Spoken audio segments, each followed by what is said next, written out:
Poor people will rub off on you. Don't even sanitize. Some carry antiseptic for garlic, because it's the dry season. It's unclear whether Wendy, my mother-in-law, carries it for that reason or another, but one thing is certain, her actions reek of malice. Mom, let's go home, I said, trying to diffuse the tension. Okay, I understand. Let's go, she replied, her tone distant. On the way home, Mary, my daughter, said something that sent a chill through the air. So, your company's going to go bankrupt? Her words struck like a thunderbolt, her anger cutting through the cool evening breeze. A life marked by love and loss. My name is Sasha James. I turned 55 this year. I don't have a husband. My daughter, Maria, was born 25 years ago, and on that very day, I lost the love of my life. My husband, a company CEO, was always busy but never too busy to love me. He proposed despite my doubts about being a CEO's wife. I thought we could make it work, but fate had other plans. The day Mary was born, my husband rushed to the hospital to see us. He had recently undergone heart bypass surgery, and while it seemed successful, his heart gave out on the way. He never made it back. The delivery room, once filled with the joy of a new life, became a place of mourning. Despite my grief, I had to keep going. For Mary, raising her alone was an exhausting journey. When Mary was young, her preschool teacher reprimanded her for being unkind to a friend. I scolded her harshly, and though she tried to explain, she ended up in tears. Every day was a struggle, but over time, she matured, learning to communicate better. Being a single mother was challenging, and I often faced prejudice. Still, Mary and I made countless precious memories together. A daughter's new chapter. Mary graduated from college and recently turned 25. Happy birthday, Mary, I said, presenting a homemade cake. Wow, Mom, you made this? It's amazing. Thank you, Mary beamed, the candlelight reflecting in her eyes. This might be our last birthday celebration, just the two of us, I said, glancing at the engagement ring on her finger. Next year, we'll celebrate with everyone. Mary had come home days earlier, her face glowing as she showed off the silver ring. David proposed, she announced. Her joy reminded me of my own engagement day. Mary and David had been together since high school, weathering nearly a decade of challenges to reach this point. Watching her smile, I couldn't help but feel bittersweet. It'll be lonely when she leaves, I muttered, staring at the flickering candle. Unexpectedly, tears welled up and rolled down my cheeks. Mom, thank you for everything, Mary said, her voice steady. Even after I get married, I'll always be your daughter. Welcoming David. David came to our home to formally ask for Mary's hand in marriage. Sasha, thank you for looking after us for 10 years, he said earnestly. I promise to make Mary happy. Please let me marry her. What should I do? I teased, breaking the tension. Mom, stop, Mary laughed, her cheeks turning pink. We all chuckled, and the sadness of Mary leaving began to lift. Seeing them together, I knew her happiness lay with David. David was already like family. We had taken trips together, and his respect for tradition felt almost unnecessary. Still, I admired his sincerity. David, I said, Mary has always struggled with expressing her emotions. Please be patient with her. When things are difficult, talk them through. But if she does something like cheating, I smirked. Bring her to me immediately. Laughter filled the room, echoing in my heart. Meeting Wendy. David's mother, Wendy, ran her own company, which caused repeated delays for the family meeting. Mom, it's just hard to find a time since she's a CEO, Mary explained. I understand, I said, though I couldn't shake my unease. After several cancellations, Wendy finally set a date. Last Saturday of the month. Don't cancel again, Mary insisted, her tone sharper than usual. When the day of the meeting arrived, my uneasiness grew. I dressed in formal attire, anticipating that Wendy might criticize casual clothing. Mom, you don't have to dress so formally for this, Mary said, trying to reassure me. I just have a feeling Wendy would find fault if I didn't, I replied. We arrived at the restaurant early, waiting for David and Wendy. When they arrived, Wendy's presence immediately dominated the room. Her aura was polished, sharp, and intimidating. I'm Wendy, David's mother, she said curtly. Her movements were graceful, her tone commanding, and her gaze cut like a knife. Without waiting for pleasantries, she sighed and led the way inside. Sorry about my mom, David whispered apologetically. She's always been like this. Even I find her difficult. It's okay, David, I said, forcing a smile. She seems like someone from another world, almost like nobility. At the word nobility, David's expression clouded, but he said nothing. Mom's already inside. Let's go, Mary urged. The atmosphere felt heavy as I followed them into a private dining room. Wendy was already seated in the place of honor, her posture perfect and deliberate. Every detail of her demeanor seemed calculated to make a statement. David, sit here, Mary, there, and you, by the door, Wendy instructed, gesturing coldly. It felt like she was subtly assigning me the lowest rank in the room. I've heard you have back problems, Wendy added with a thin smile. You'll need to be near the door in case you need the restroom, perhaps even a wheelchair. Her words were dripping with condescension. Thank you for the consideration, I said with a calm smile, but wouldn't it be better for you to sit by the door? You might need it more. Wendy's face hardened, clearly unused to being addressed in such a manner. No need to worry about me, thank you for your concern, she replied icily, her smile never reaching her eyes. The meal began in stiff silence, broken only by Wendy's smug remarks.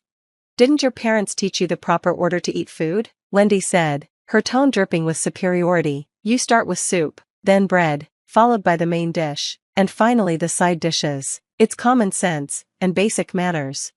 She proceeded to lecture us on the importance of this peculiar dining sequence, explaining that soup stimulates digestion. David smiled awkwardly, clearly accustomed to these rigid rules, but this wasn't how I had raised Mary. I had only taught her the basics: don't chew loudly, don't talk with your mouth full, and never walk around during meals. Wendy's elaborate etiquette seemed more suited for a royal banquet than everyday life. When Mary reached for the main dish first, Wendy's eyes flashed with disapproval.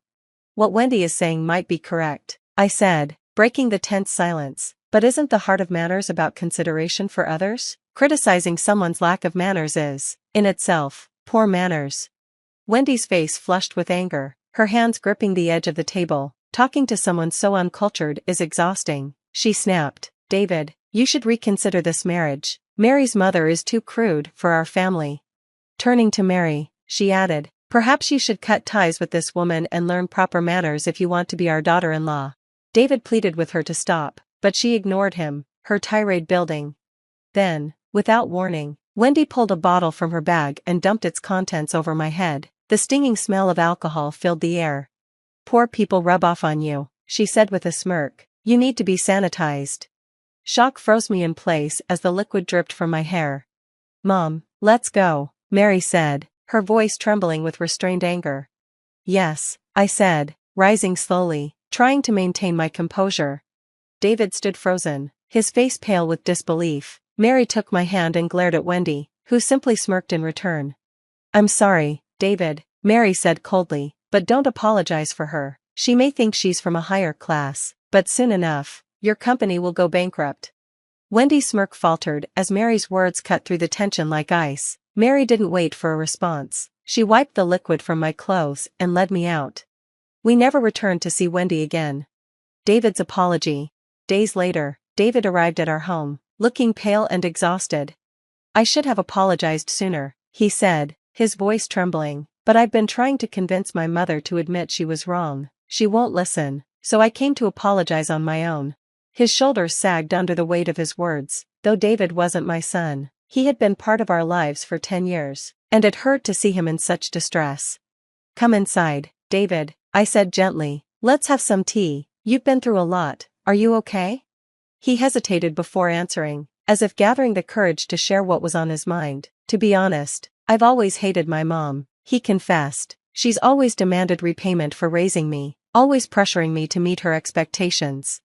I could imagine his situation all too well. I was told from a young age that I was the heir, that I had to follow the family's plan, but in high school, I rebelled. She wanted me to attend a prestigious private school, but I chose a public school with a baseball team instead. His face softened at the memory. That's where I met Mary, he said, his voice steadying. She was the team manager. I fell in love with her, and no matter what my mother says, I want to marry her. Please let me marry her. David trembled as he knelt on the floor, tears glistening in his eyes.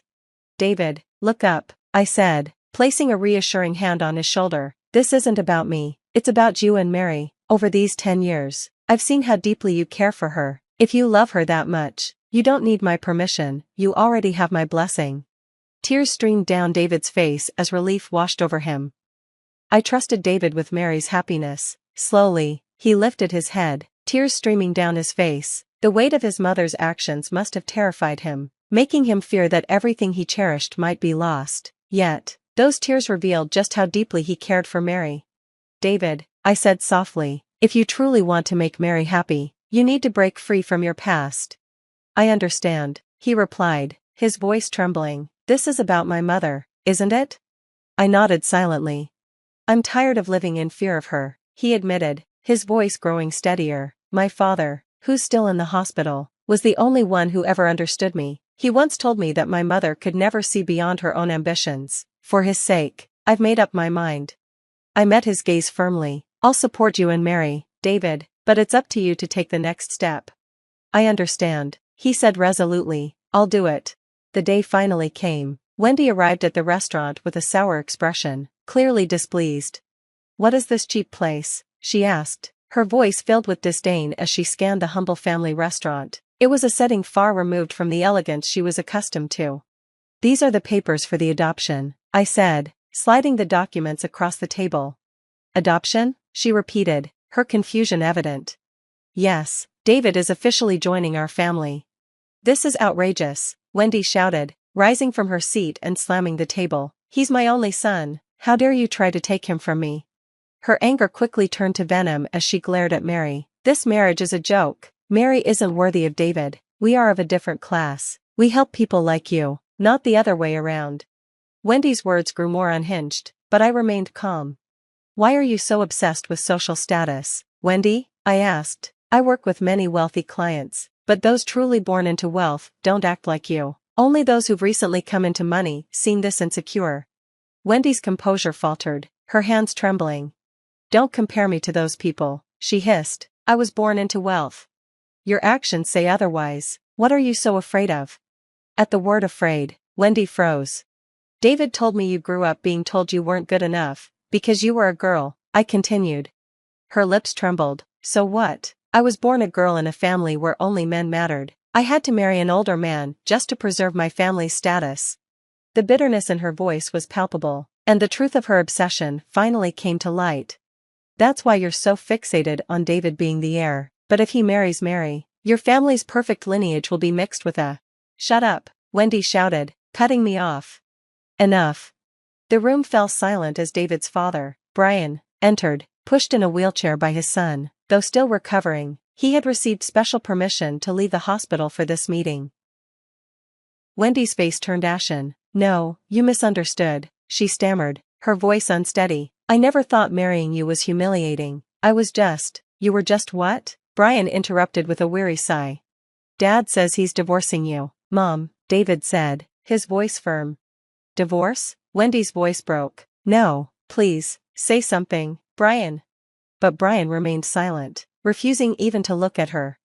Sorry to interrupt, Mary said, her voice calm yet cutting, but we've finalized all the necessary paperwork. Wendy flinched at Mary's words, visibly nervous. Oh, and by the way, Mary added, I own a significant amount of stock in your company. Wendy's eyes widened. What? That's impossible. Actually, it's true, Mary continued. I've held a substantial amount of shares in your company for quite some time. Realization dawned on Wendy's face as she pieced the truth together. Wait, were you that anonymous investor? That's right, Mary said with a small smile. But how? How could a poor family like yours invest that much? Wendy demanded, her voice rising with disbelief. I've been running my late husband's company ever since he passed away, I said calmly, and Mary has helped me manage it. We decided to sell all the shares we hold in your company. Wendy's face turned ghostly pale. No, please don't do that. If you sell now, the company will collapse under its debt. And after you're out of the picture, I'll buy back the shares, David interjected. You've been embezzling money from the company, haven't you, Mom? No, that's not true, Wendy protested, her voice shrill. I was just borrowing a little. I plan to pay it back. Even if you're the owner, you can't use company funds for personal reasons, David said coldly. You could face criminal charges. Wendy was at a loss, unable to defend herself. I've looked into everything, Mom. You've been dealing with shady loan sharks, haven't you? Tears streamed down Wendy's face. I didn't have a choice. I'll pay them back, just don't sell the shares. It's too late for that, David said firmly. From now on, you're no longer the head of the company. Please don't do this. I'll lose everything, Wendy pleaded desperately. David's face remained impassive. Mom, you've always seen me as a tool, not as your son. No, that's not true. I love you, David. If that's true, then tell me, what's my favorite food? Wendy fell silent, unable to answer. See, David said quietly, you don't even know. I'm just a tool to you. Now you'll have to fend for yourself.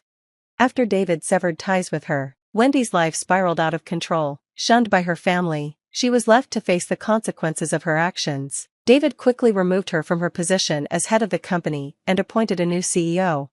Wendy was sued for embezzlement and faced both criminal and civil charges. Desperate to escape her debts and legal troubles, she fled town, only to be arrested for theft. She was sentenced to prison, where she served her time alone. Not a single family member visited her. Meanwhile, David and Mary quietly began their new life together. They held a small, private wedding with close family in attendance. One day, Mary invited me to a baseball game, just like old times. On the way home, she handed me a black and white photograph. Mom, she said with a smile, you're going to be a grandmother. I haven't told David yet. I wanted you to be the first to know. Tears filled my eyes as I looked at the picture. I'm so happy we could go to the game together, I said, my voice thick with emotion. Next time, let's bring the whole family. Mary nodded. From a distance, I watched my daughter, her husband, and my newborn grandchild. What seemed like an ordinary day was, for us, a moment filled with joy and meaning.